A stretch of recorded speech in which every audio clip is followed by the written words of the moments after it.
Once you've reached phase 4, it should feel like Fusion is basically functioning on its own.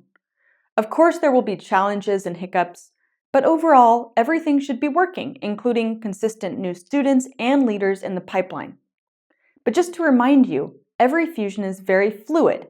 Therefore, it's possible for a fusion to go from one phase to an earlier one very quickly, and that's normal.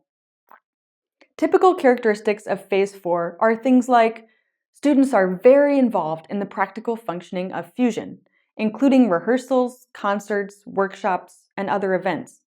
They are not only learning hard skills, but also soft skills like how to lead others well and communicate. There are healthy leadership transitions, perhaps even a main leader transition.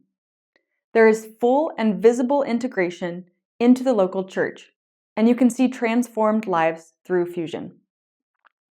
Although phase 4 is really the peak of where a fusion can get by itself, there are still some steps that will help you to remain healthy and possibly reach phase 5, which only exists in the context of the national fusion development.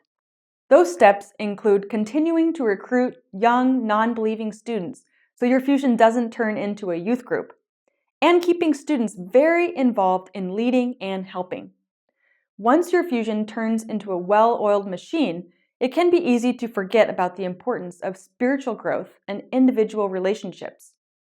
It's very important to continue intentionally investing into one-on-one relationships and not to be afraid to give spiritual challenges to students who are open and ready. Remember that no fusion who has gotten all the way to phase 4 will stay there forever. You'll lose a generation of students that graduate, or your church will go through a transition period, and you'll probably reset back to phase 2 or 3.